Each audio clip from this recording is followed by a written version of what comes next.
I support people through job transitions, relationship changes, and developing new habits. Recently, I hosted a workshop and people walked away with hope, courage, feeling worthy and seen. I would love to connect with you. Feel free to reach out for a virtual complimentary 60-minute conversation to see if it's a good fit to work together one-on-one, or we can just simply discuss any upcoming events. My website is www.rundeepcoaching.com. That's www.rundeepcoaching.com. I am sending you so much support. Are you wanting to learn more about your health and wellness options in Central Illinois? Visit stealthwellness.com or click on my banner ad at DeWittDailyNews.com.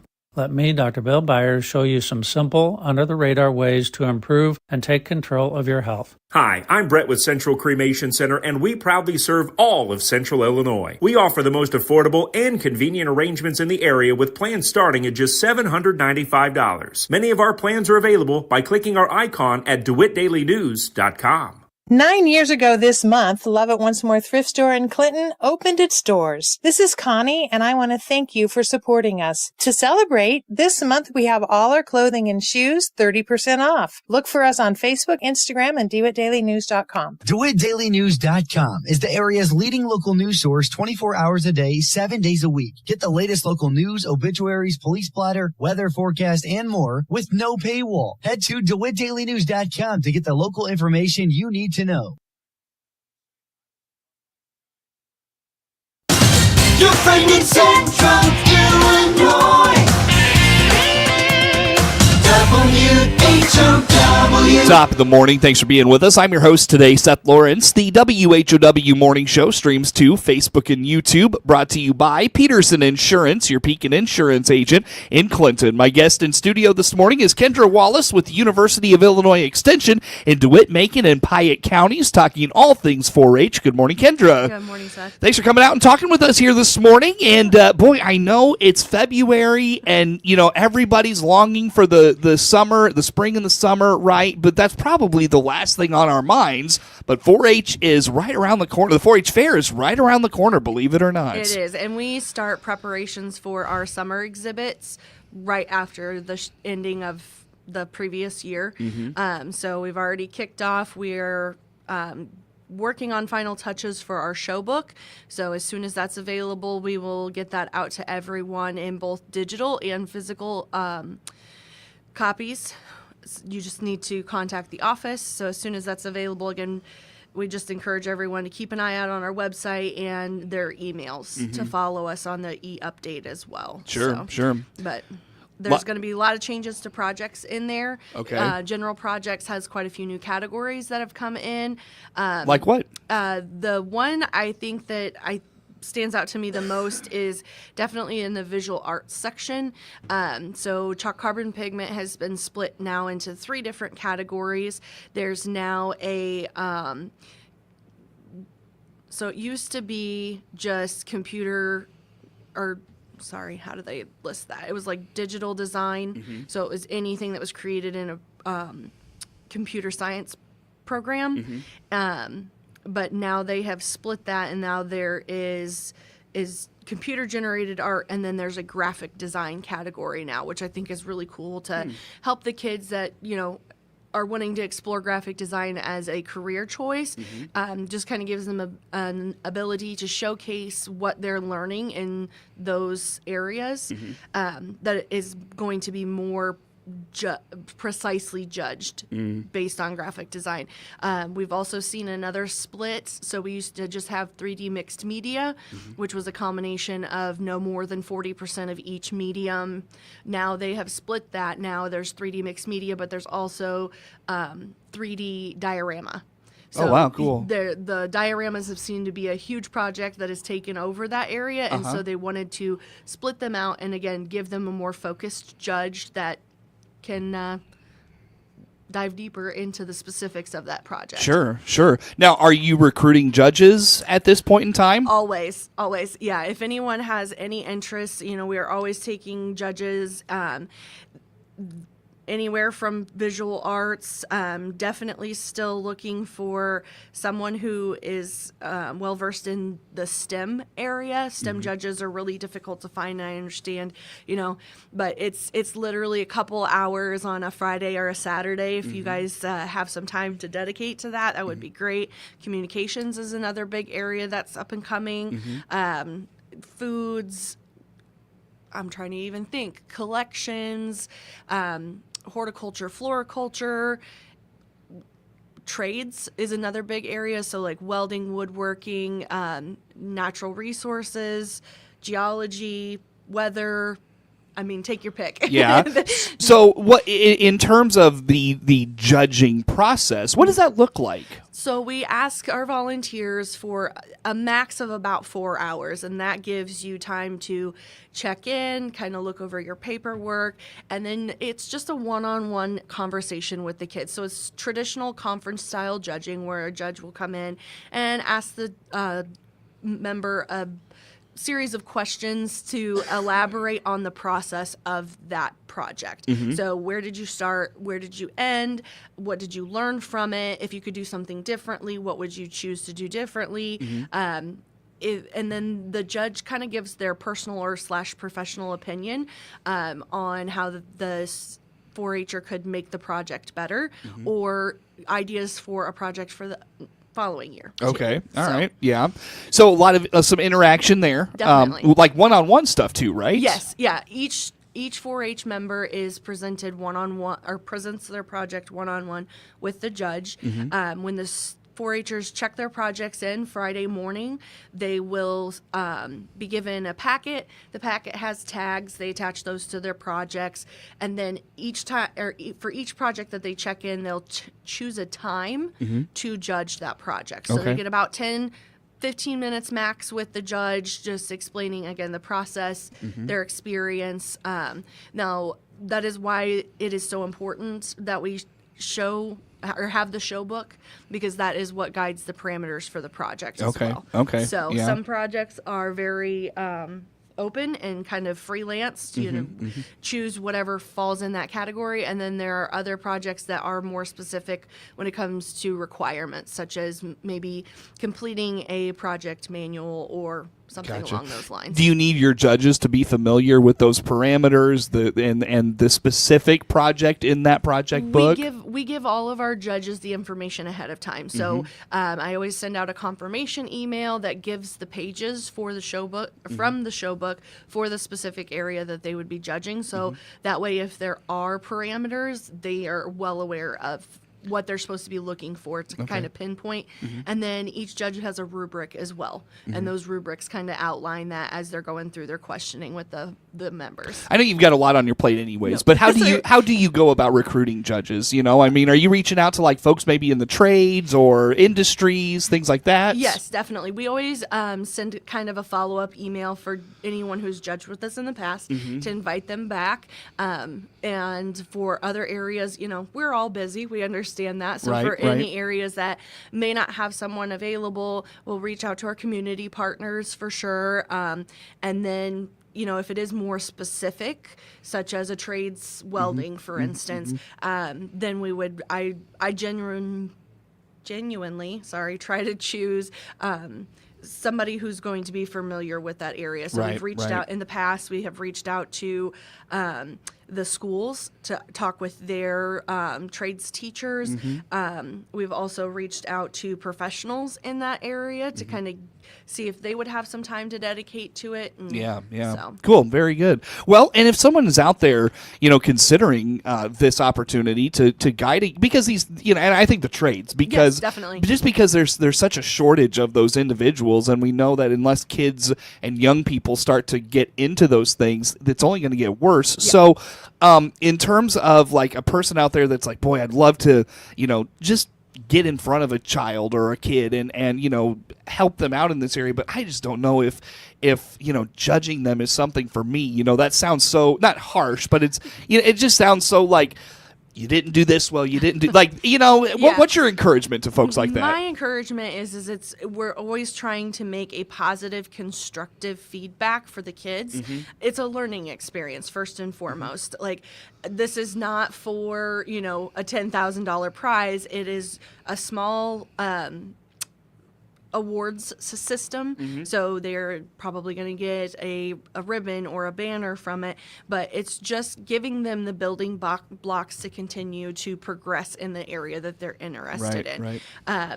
I know I always like to use my mom as an example. I had reached out to my mom the first year that I had started recruiting judges, and she was like, the same scenario. She's like, I can't tell a kid their project's bad. And I'm like, you're not telling them their project's bad. I said, you're just giving them ideas or kind of walking them through what they could have advanced on in the project, or something that would have just made it just a little bit better, I love the idea that every kid gets a blue ribbon. Unfortunately, that's not always the case. Right. But again, I kind of I try to look at it with that positive outlook Yeah. that we're making the best better. And that is exactly what 4-H motto is. Very good. Very good. Well, Kendra, if folks are out there interested in judging or something of that nature, how do they get a hold of you? Where do they go? Who do they call? The best way to do that is to reach out directly to myself. You can reach me at my email. It's Kendra, the number 3 at illinois.edu, or you can always call any of the local extension offices. The number for the DeWitt office is 217-935-5764. That is Kendra Wallace with the DeWitt County 4-H, our guest in studio this morning. More to come with Kendra on The Morning Show.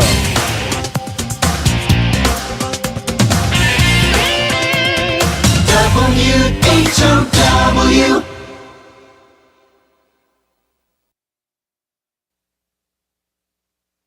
Let's check the opening numbers now at the Chicago Board of Trade on this Monday. Jim Taylor, RFD Radio Network. We start the day in the red with corn, beans, and Chicago wheat. March corn opening 476.5, down 5.5. May corn down 5 3/4, 487.25. New crop December starting the day 458.25, down 2 pennies. March beans opening 1041 3/4, down 1/4. May beans down 3/4, 1056 3/4, and new crop November 1048, down 3. March Chicago wheat 557, down 2.5. May wheat down 3 1/4, 569, and July wheat 580.5. That's down 3 3/4. March bean meal 297.50, down 360. March bean oil 46.82, up 71 cents. Opening numbers on this Monday morning. I'm Jim Taylor on the RFD Radio Network. Baum Chevrolet Buick offers full transportation options while giving you peace of mind. This is Scott Baum from Baum Chevrolet Buick here in Clinton. This is what we do every day. We listen to you, give you options for routine maintenance, major mechanical problems, or collision repairs with a staff that's knowledgeable to find the best option for you. Baum Chevrolet Buick, your full-service dealer. See us at baumchevybuick.com right from the start. Are you wanting to learn more about your health and wellness options in Central Illinois? Visit stealthwellness.com or click on my banner ad at DeWittDailyNews.com. Let me, Dr. Bill Byers, show you some simple, under-the-radar ways to improve and take control of your health. Netflix buffering, YouTube spinning, devices not connecting, Zoom calls dropping. It's frustrating. Let's end your frustration by signing up for fiber internet in Clinton. Click the Connexus icon at DeWittDailyNews.com. Your friend in Central Illinois, WHOW. Once again, a good morning. Thanks for being with us. I'm your host today, Seth Lawrence. The WHOW Morning Show streams to Facebook and YouTube, brought to you by Peterson Insurance, your Pekin Insurance agent in Clinton. Again, my guest in studio this morning is Kendra Wallace. She's with 4-H of DeWitt, Macon, and Piatt counties with the University of Illinois Extension in studio with us today. And Kendra, I know, kind of some preparation things coming up for the fair and all of that. What do you have going on? So we do have some upcoming workshops. The first one I kind of wanted to touch base on, again, we were talking about judging in the different areas. So one of our previous alumni, so 4-H alumni that had graduated from the program, she is coming back. So that's another way to volunteer with the 4-H is to come back. She's teaching a 3D paper project workshop.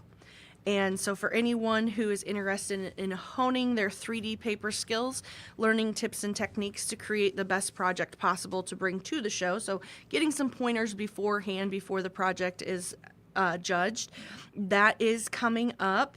And it is going to be at the Macon County Extension Office on March the 1st.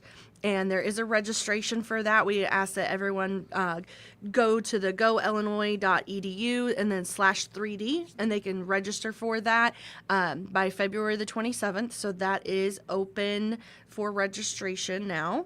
Then we also have for the littles that are coming up, so our Clover Buds are ages 5 to 7.